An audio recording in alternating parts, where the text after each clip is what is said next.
امریکہ نے ایران کے جزیرہ قشم اور بندرگاہ بندر عباس پر حملہ کیا ہے۔ برطانوی خبر ایجنسی کا دعویٰ، امریکی ٹی وی چینل کی بھی تصدیق۔ امریکی رپورٹر نے سینئر امریکی عہدیدار کے حوالے سے کہا ہے کہ اس حملے کا مطلب جنگ کا دوبارہ آغاز یا سیز فائر کا خاتمہ نہیں۔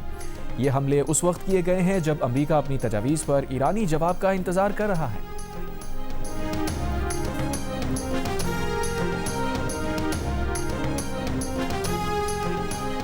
ایران کا امریکہ پر جنگ بندی کی خلاف ورزی کا الزام۔ خاتم الانبیاء سینٹرل ہیڈ کوارٹر کے ترجمان کے مطابق امریکہ نے خمیر، سرک اور قشم جزیرے کے ساحلوں پر خطے کے کچھ ممالک کے تعاون سے شہری علاقوں پر فضائی حملے کیے۔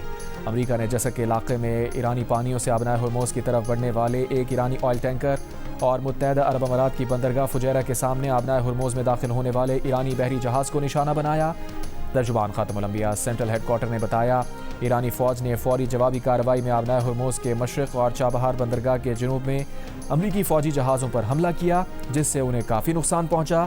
ترجمان خاتم الانبیاء سینٹرل ہیڈ کوارٹر نے امریکہ اور خطے میں امریکی اتحادیوں کو خبردار کیا کہ ایران بغیر کسی ہچکچاہٹ جاری حد کا منہ توڑ جواب دے گا۔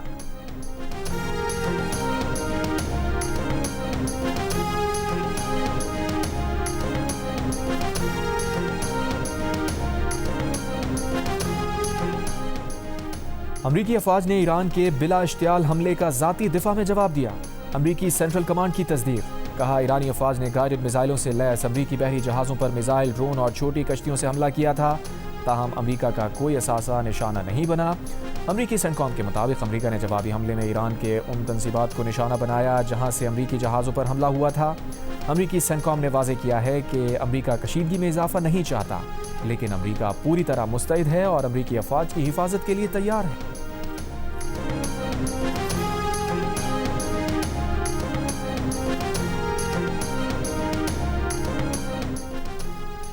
امریکہ اور ایران جنگ بندی کے جزوی معاہدے پر غور، ابتدائی فریم ورک تیار، پہلے مرحلے میں جنگ کا باضابطہ خاتمہ کیا جائے گا، دوسرے مرحلے میں آبنائے ہرموز کا بحران حل کیا جائے گا، تیسرے مرحلے میں ایک جامع معاہدے پر بات چیت کی جائے گی۔ برطانوی خبر رساں ایجنسی کا دعویٰ، کہا منصوبہ ایک جامع امن معاہدے کے بجائے ایک قلیل مدتی یادداشتی مفاہمت پر مبنی ہوگا۔ دونوں ممالک کے درمیان سب سے متنازع معاملات حل طلب رہیں گے۔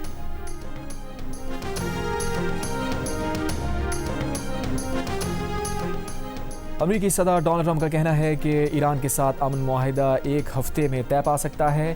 امریکی ٹی وی سے گفتگو میں کہا کہ ایران آبنائے ہرموز کھولنے کے لیے جلد معاہدہ نہیں کرتا تو نئے حملے کریں گے۔ ترجمان ایرانی وزارت خارجہ اسماعیل بقائی کا کہنا ہے، ایران ابھی تک امریکی تجویز کے بارے میں کسی حتمی نتیجے پر نہیں پہنچا۔ امریکی تجویز کے بارے میں امریکہ کو ابھی کوئی جواب نہیں دیا گیا۔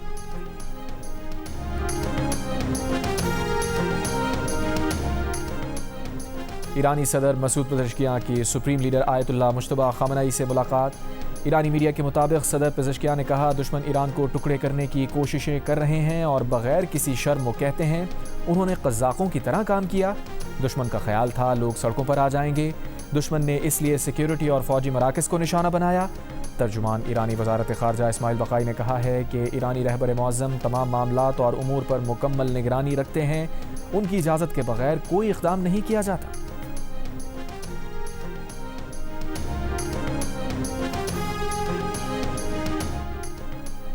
اقوام متحدہ میں امریکی سفیر مائک والز کا کہنا ہے کہ آبنائے ہرموز کنٹرول کرنے کے لیے ایران کا نیا نظام نہ صرف خطے بلکہ پوری دنیا کو متاثر کرے گا۔ ایران اپنے نئے نظام میں سویلین شپنگ کے تمام جہازوں سے مطالبہ کر رہا ہے کہ آبنائے ہرموز استعمال کرنے کے لیے ٹول ادا کریں۔ امریکی سفیر سلامتی کونسل قرارداد سے متعلق پریس کانفرنس کر رہے تھے۔ بحرین، سعودی عرب، متحدہ عرب امارات، کویت اور قطر حمایت یافتہ قرارداد میں ایران سے آبنائے ہرموز میں حملے بند اور ٹول ختم کرنے کا مطالبہ کیا گیا۔ ایرانی وزیر خارجہ عباس عراقچی نے سیکریٹری جنرل اقوام متحدہ انطونیو گوتیرس اور سلامتی کونسل رکن ممالک کو خط میں قرارداد کا مسودہ یک طرفہ اور نامکمل قرار دیا۔ کہا، آبنائے ہرموز کی موجودہ صورتحال کی اصل وجہ ایران کے خلاف امریکہ اور اسرائیلی فوجی جارحیت اور طاقت کا غیر قانونی استعمال ہے۔ اس بات کا قرارداد کے مسودے میں کوئی ذکر نہیں کیا گیا۔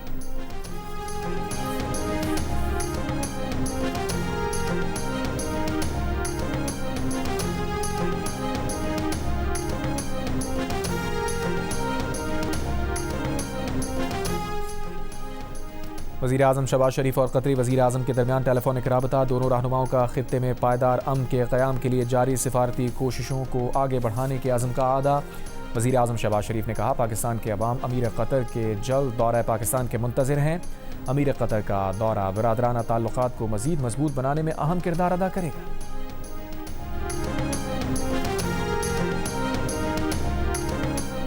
امریکی صدر ٹرمپ نے کہا ہے کہ یورپی کمیشن کی صدر بھی متفق ہیں کہ ایران جوہری ہتھیار نہیں رکھ سکتا۔ یورپی کمیشن کی صدر کے ساتھ ٹیلی فونک گفتگو میں ایران میں ہونے والی پیش رفت سمیت دیگر اہم امور پر تبادلہ خیال کیا گیا۔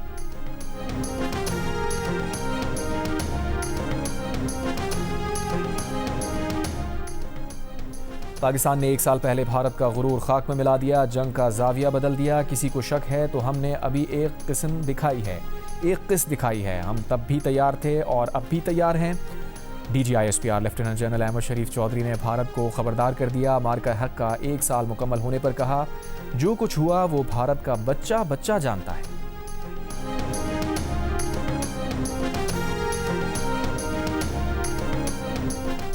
بین الاقوامی توانائی ایجنسی کے سربراہ فتح بیرول نے کہا ہے کہ امریکہ ایران جنگ ختم ہو گئی تب بھی تیل کی قیمتوں میں اتار چڑھاؤ کا امکان جاری رہے گا۔ جنگ ختم ہونے کے بعد تیل کی سپلائی بتدریج بہتر ہوگی۔ تیل کی حفاظت ایک اہم مسئلہ رہے گی۔ عالمی توانائی کی منڈیاں مشکلات کی طرف جا رہی ہیں کیونکہ آبنائے ہرموز بند ہونے سے تیل کی سپلائی متاثر ہوئی ہے۔ فتح بیرول نے کہا کہ اگر تیل کی سپلائی متاثر رہی تو IEA اپنے اسٹریٹجک ذخائر میں مزید تیل جاری کرنے کے لیے تیار ہے۔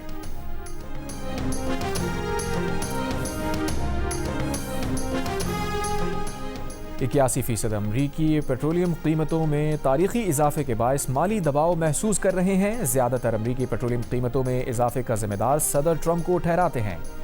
NRP، PBS نیوز اور مارسٹ پول کے مطابق ہر 10 میں سے 8 امریکی پیٹرولیم قیمتوں میں اضافے سے گھریلو بجٹ میں غیر معمولی دباؤ محسوس کر رہے ہیں۔ 19% امریکی کہتے ہیں انہیں پیٹرولیم قیمتوں میں اضافے سے کوئی فرق محسوس نہیں ہوا۔ 27 میں سے 30 اپریل تک کیے گئے سروے میں 63% امریکیوں نے پیٹرولیم قیمتوں میں اضافے کے لیے صدر ٹرمپ کو ذمہ دار ٹھہرایا۔ 37% عوام نے ٹرمپ کو کم ذمہ دار ٹھہرایا۔ امریکہ میں جمعرات کے روز گیسولین کی قیمت بڑھ کر $4.56 فی گیلن ہو گئی، جو ایران جنگ شروع ہونے سے پہلے $2.98 فی گیلن تھی۔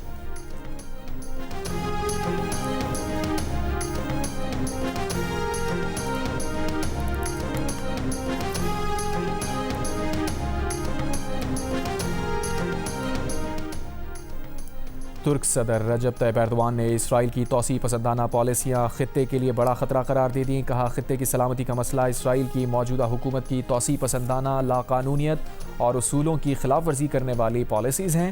ترک صدر نے اسرائیلی قبضے، لبنان پر حملے اور غزہ میں وحشیانہ طرز عمل کی مذمت کی۔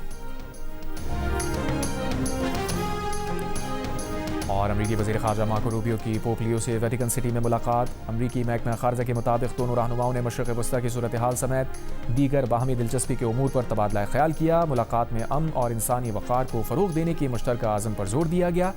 مارکو روبیو کی پوپ لیو سے ملاقات کیتھولک چرچ کی 2000 سالہ تاریخ میں پہلے امریکی پوپ پر صدر ٹرمپ کی غیر معمولی تنقید کے بعد ہوئی۔